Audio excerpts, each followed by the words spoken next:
Maybe you can give us an overview of the parameters of your research, Mahreen, and a kind of overview of the findings, and then we can drill down piece by piece to get a deeper understanding of the subject matter.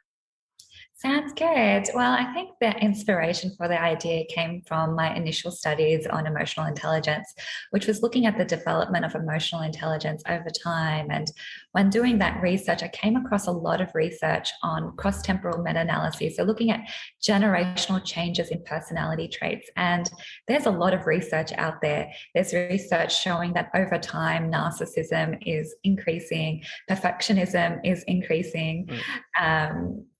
Lots of other things.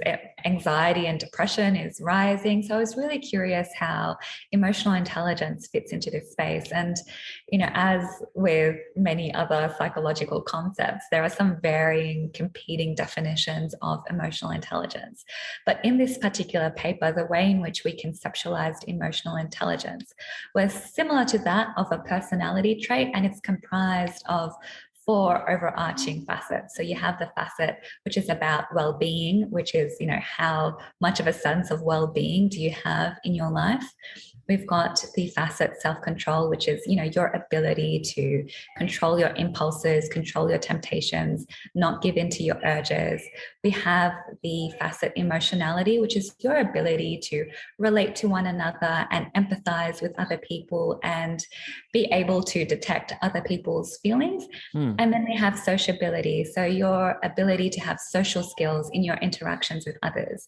So I wanted to see, what are the changes in these 4 facets of emotional intelligence over time. So we conducted this cross-temporal meta-analysis, which is basically, an analysis of multiple independent scientific studies from the period of about 2003, which is when the first studies emerged on trait emotional intelligence, all the way up until 2018. So not quite 2 decades, but almost 2 decades. And what we observed was that the facets well-being, as self-control, and emotionality actually declined significantly over that time period.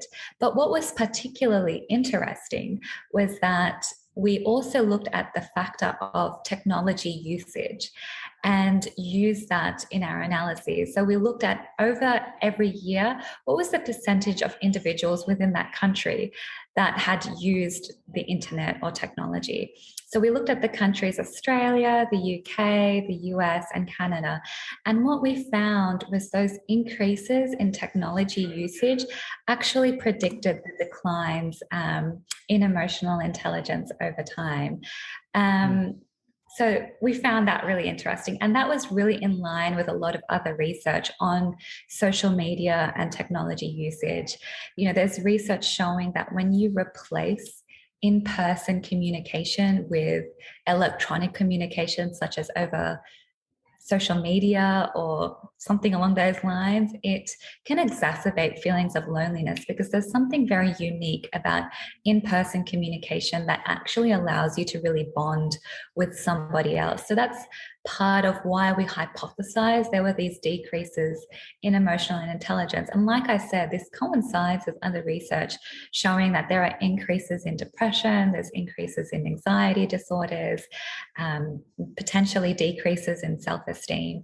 So we really, there does need to be further research in this space, but we do, given that we found that these decreases in emotional intelligence were predicted by increases in technology usage, we really do think that there is that link there.